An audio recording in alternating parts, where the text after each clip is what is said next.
Oh, tapos na ang drama? Eh, paano ka nadadalawin ulit ni Rome dito kung uuwi na tayo? Ano ka ba, baka ma-booking lang ako kung uarte pa ako, no? Saka, okay na rin. Kasi nalaman ko na eh. Hindi niya ako kaya decent. Alam mo, hindi ka mabubuking ni Rome. Best actress ka kaya, pati nga ako nadala sa acting mo eh. Para tuloy, ikaw na ang bida at si Emma ng kontrabida. Alam mo, yun naman talaga yung aim ko ma-achieve. Kaya lang, ayaw kong isipin niya na ini-emotional blackmail ko siya. Kasi hindi naman nabibili sa ganyan si Rome.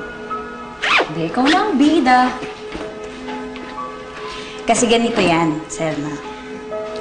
Minsan, ang mga kabit, kailangang umarte na sila yung legal na asawa, mapagparaya. Para makuha mo yung loob nila. Para kapag inaway sila ng mga asawa nila, ang magmumukhang kontrabida yung asawa at magmumukhang bida yung kabit. At ngayon, sa mata ni Ron, ako ang bida. Kaya, mag-isip pa tayo ng iba pang paraan para magmukhang kontrabida yung emang yan. O, diba? Tara na.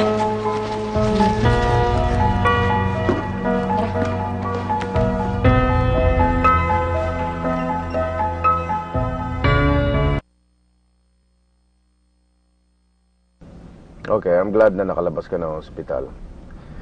Basta itutupad mo yung pangako mo sa akin na hindi mo na uulitin yan. Don't worry about me, Rome. Hindi ko na ulit-uulitin na pagtangkaan ko yung buhay ko. Kamusta na kayo, Emma? Sana okay na kayo. Oo naman. Maayos na kami ni Emma. Ang importante, maayos ka na rin. So that's good. Wala tayong problema. Everything is fine. So, I have to go. Okay? Ingat ka. Okay, bye. Talagang kinausap mo pa si Georgia. Oo naman pare, importante yun. Siyempre gusto ko lang malaman na safe siya, na hindi na niya ulitin yung pagtangka niya sa sarili niya. Pare, delikado yun. Karga de konsensya ko yun pare. Hindi matatahimik yung konsensya ko kung may mangyaring masama sa kanya. And besides, okay na rin. Tanggap na niya yung nangyari sa amin ni Emma. Alam niya na asawa ko siya. At yung sa amin dalawa, hindi dapat talaga nangyari yun. Eh, pare, that's good news, ha?